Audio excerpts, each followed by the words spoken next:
Some of the footage in this podcast does not belong to me. It belongs to the Breakfast Club and their company. It is displayed for entertainment purposes only.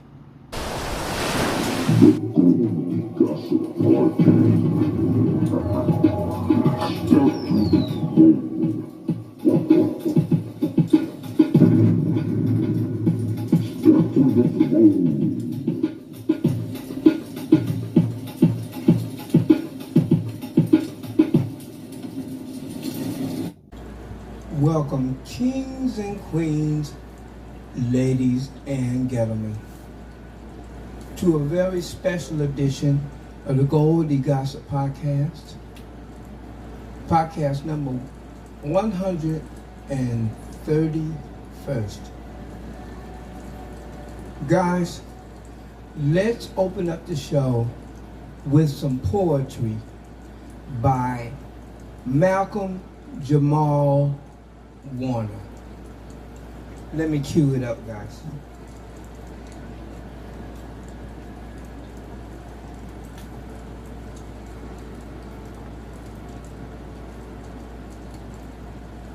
Before you get up out of here, would you mind doing a poem? This piece is Asante Sana. Abadigani, comrade. What, you still on that freedom shit? Word? Well, yeah, you know me in this poetry, we still be on that weedum shit.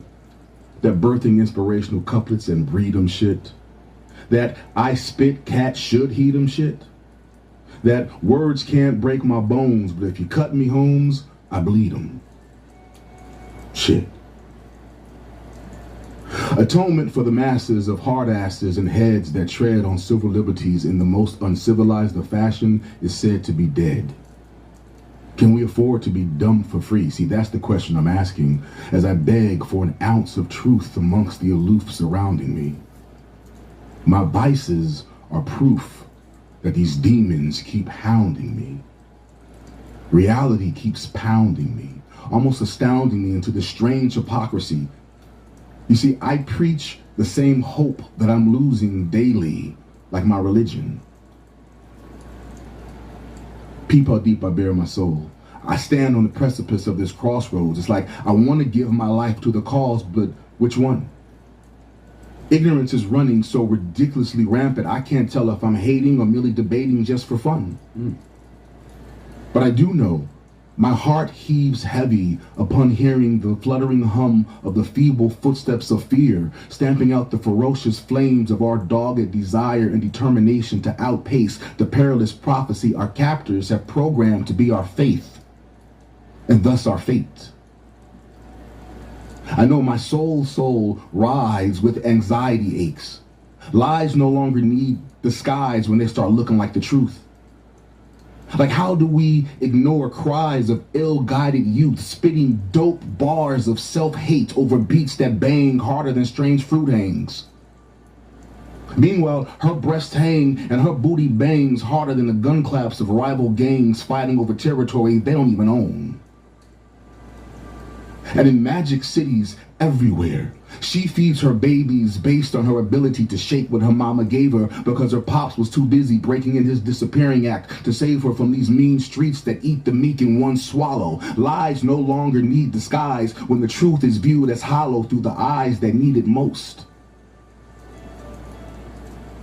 We, descendants of stolen legacies, children of ancestors who cannot be broken, birthers and bearers of a culture that has been repeatedly robbed and ransacked to feed the spiritually famine like a black woman's bosom.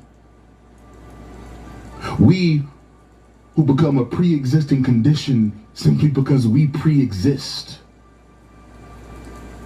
We who realize we are worthy.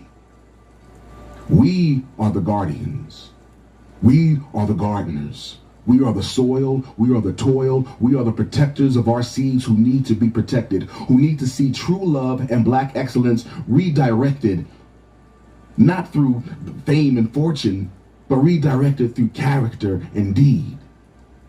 And It is those who stand on the front line, fighting for the minds of our young, black, and gifted. It is you who are an inspiration to me, because you are the revolution we do not see on TV. Asante Sana. Nice. Ladies and gentlemen, Malcolm Jamal Warner. All right, guys. That was a poem by Malcolm Jamal Warner. And let's just do the flip.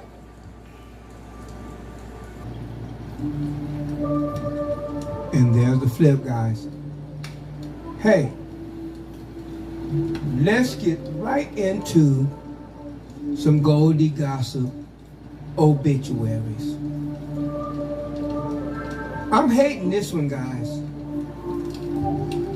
This time, I want to do a piece on Malcolm Jamal Warner. You guys just heard his poem on The Breakfast Club. This hit me hard, guys, because I grew up with Malcolm Jamal Warner as Theo Huxtable on TV. You know, it was the Bill Cosby show. I loved it. I'm pretty sure everybody loved it. They were our black heroes in the day when we didn't see prominent black people on TV. As you probably know, it's all over social media with, you know, the accolades of him. But, you know, guys, I want to show you some footage of his farewell on The Breakfast Club. Here's a disclaimer. This footage does not belong to me. It belongs exclusively to The Breakfast Club. I'm only showing this for entertainment purposes only, and to rep for Malcolm Jamal Warner and his fans. So, it's killing me, guys. But anyways, I'm gonna give you a full 8 minutes of our farewell to Malcolm Jamal Warner on The Breakfast Club, and I'll conclude it on the back end. Kick it. To send a rest in peace and just pay respects and tribute to Malcolm Jamal Warner, Emmy-nominated actor, musician, poet, father, husband. He was, of course, beloved for his role as Theo on The Cosby Show, which earned him a nomination for Outstanding Supporting Actor in a Comedy Series at the 30th Emmys. You know, he also starred in the sitcom Malcolm and Eddie. In 2015, he received a Grammy Award for Best Traditional R&B Performance for the song Jesus' Children alongside Robert Glasper. In 2024, June of 2024, he decided to launch his podcast, Not All Hood, and he talked a lot about why this podcast was so special to him, because it's centered around discussing the lives and experiences of Black Americans, which he was really big on doing and platforming. So I want to, you know, right now, let's take a listen to Malcolm talking about why he was so excited about fatherhood and being a husband. Let's take a listen. So like, I met my wife, I was 45, and I spent more of my adult years in long-term relationships than not. Okay. But when I met my wife at 45, I was like, I got it. Everybody said, when they say, when you know, you know. And that always sounded, and being in these long-term relationships, that always sounded like a really cool concept. But when I met my wife, there was, you know, after a couple months, I was like, oh, that's what when you know, you know. I get it. But when I think about, had I gotten married any earlier, I know I definitely would not have been as effective a husband and father as I am now. Yeah. That was when we actually did his podcast, me and my wife Kia. We would, from our book tour, but he was just talking about how much he loved his wife and how much he loved his daughter and how he enjoyed being a father, and that was like the highlight of his life at that time. Yes. Doing those events, going to the school and doing the things like that, and that's what we would really sat there for 2 hours and just discuss that. Me and my wife and him just discuss being a father and being in a relationship. So solid, good brother, man. Yes, and when we talk about, I know you guys were talking about earlier when we opened the show this morning, just about kind of like some of the circumstances. I do want to just fill in some of that of like what happened as well, because we talk about like family. You guys were talking about family vacation earlier. Malcolm Jamal Warner was on a family vacation in Costa Rica with his family when the drowning incident happened. So people for sure, y'all were talking about sending prayers yesterday. I know for me that was one of the first things I did when I heard the story was pray for his wife and his daughter. And what's also insane is he talked a lot about the fact that he waited because he wanted to make sure that he got it right when he became a dad. He became a dad later in life. And there was a moment on his Instagram that he shared. It was from his daughter's birthday where he had like this sunflower in his ear. And people were like, why you have the sunflower? He began to talk about, let's take a listen. He talks about his relationship with his daughter a bit more. Yes, I got the flower in my hair. Today's my daughter's birthday. She put the flower there, so I'm rocking it. It's a beautiful day here in Atlanta. I just wanted to shout out and just spread some love and some good cheer. And, life is out here lifing, right? For me and for everybody else. But just wanted to remind you, as I remind myself, that no matter what's going on, there's always a reason to smile. Like if you just take a minute to stop and take stock, I guarantee you can find at least one reason to smile. And if for some reason you can't find a reason to smile, then that's probably the best time to be the reason for somebody else to smile.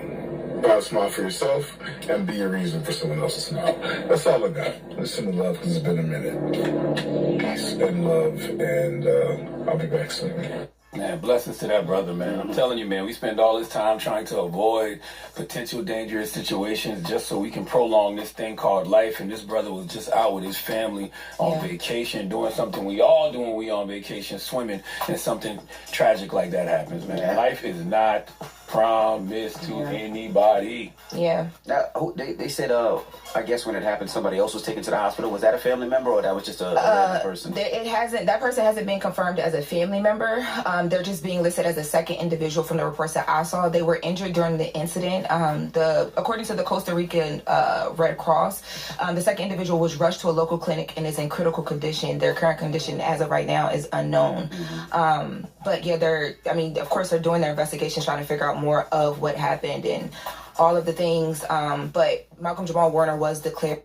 Word to the wise people. If you don't know how to swim, keep your butt on dry land. And even if you do know how to swim, don't be going in no deep water. A lake, deep lakes. Listen, people, if you don't know how to swim, keep your behind out the water.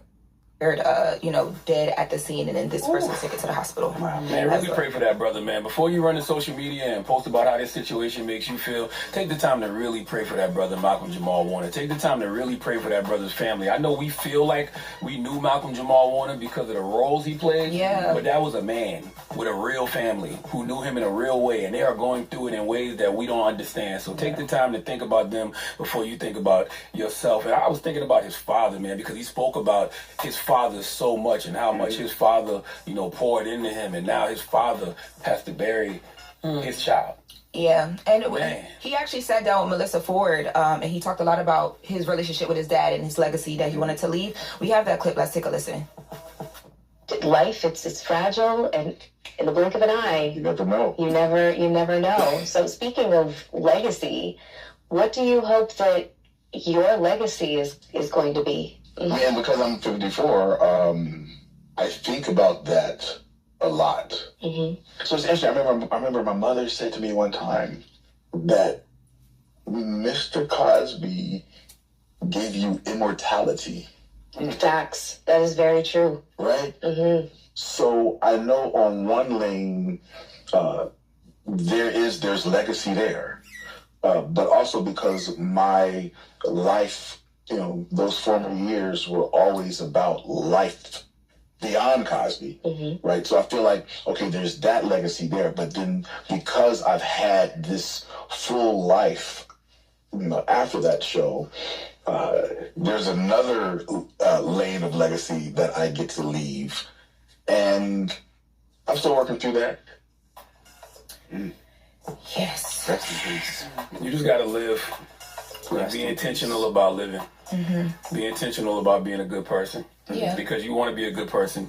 Being a good person doesn't mean, bad things won't happen to you. You just hope they won't. But being a good person doesn't guarantee that. So you just got to be a good person for the sake of being a good person. For humanity, that's right. Rest in peace. And again, condolences to that brother's family. That is so sad. Yeah. All right. Well, that is the latest with Lauren. In about 10 minutes, we're going to replay the interview when he came up here. He was the first guest in our new studio. January of 2023. And we're going to get that back on. He was so appreciative of that, of both interviews. He came up here, of the conversations, and we played his music. He was so excited. And he just said it just sparked so much conversation, so much talk online. And we're going to get that back on. So don't go anywhere. Front Page News is next. It's The Breakfast Club. Good morning. The Breakfast. So that was a farewell send-off for Malcolm Jamal Warner. It's a big loss. But in conclusion to that, I want to say this, guys. If you can't swim, stay out of the water. Or either learn to swim. And even if you do know how to swim, don't be going in big bodies of water. Swimming pools, jacuzzis, even a shallow lagoon or spring. But these deep lakes, there's lakes everywhere, and those lakes are deep and they're dangerous. And with that being said, guys, don't be bungee jumping. Don't be climbing no mountains. Don't be jumping out of no airplanes. If you do, you take your life in your own hands. And shit happens. But I'm just saying, I'm a non-swimmer. I can't swim a lick. I'm not going on no cruises. I'm not going on no yachts. I'm not going on anything on large volumes of water. No. When I fish from the shore. Anything I can catch from the shore is good. I'm not getting out on no boat. I can't swim. And if Malcolm Jamal Warner would have kept himself out of the water, he wouldn't have drowned. Word to that. But anyways, I want to say rest in peace, Malcolm Jamal Warner. His family, his friends, his kids, everybody. This is a hard one, guys. This is Theo Huxtable from the Bill Cosby Show back in the day, who was such an icon. And in closing, I want to say, I also want to rest in peace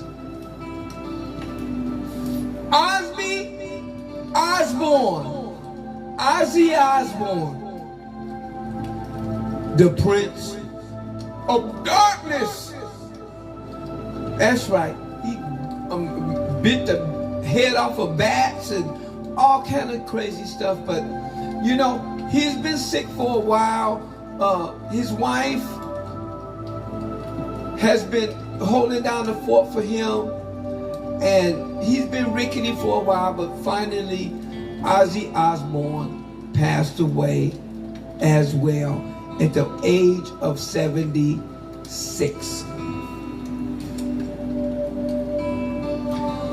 That's all I got for you guys. I'm going to close this out with another Goldie Himalaya video. I'm depressed tonight, guys. I'm just going to get some sleep. God bless you guys. See you next podcast. Peace.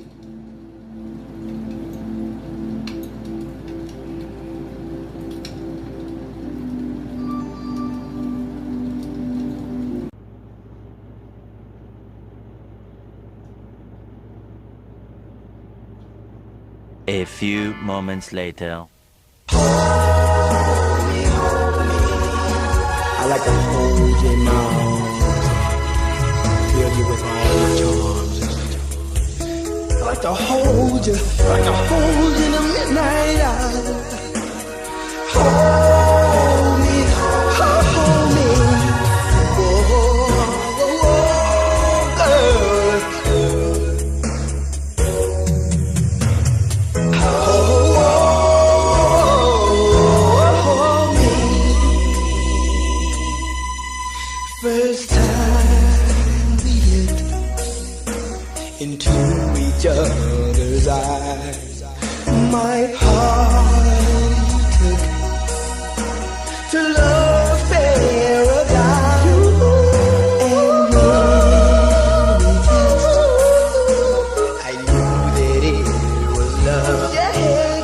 We felt so much that it must have come from above. Close your eyes and just relax. Don't worry about a thing.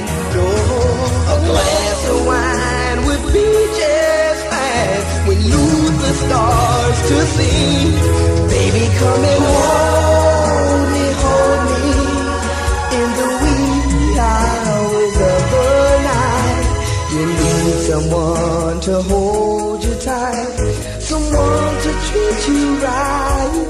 Baby, come and hold me in your arms and know all through the day I'll love you in my special way.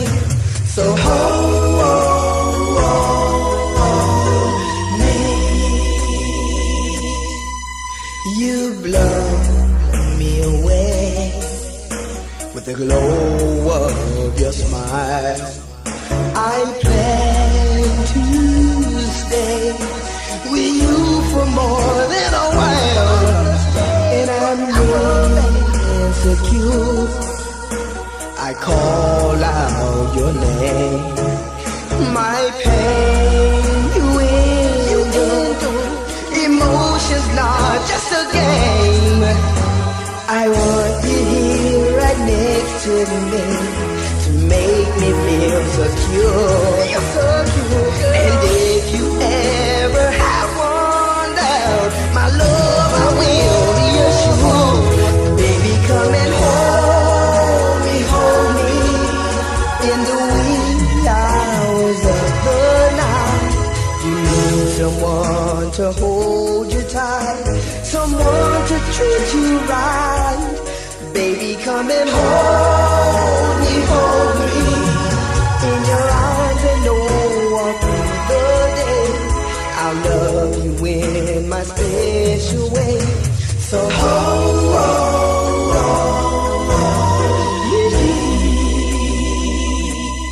baby, come and hold me in the wee hours of the night.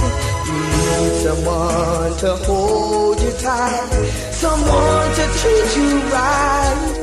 Baby, come and hold me in your arms and know all through the day I'll love you in my special way.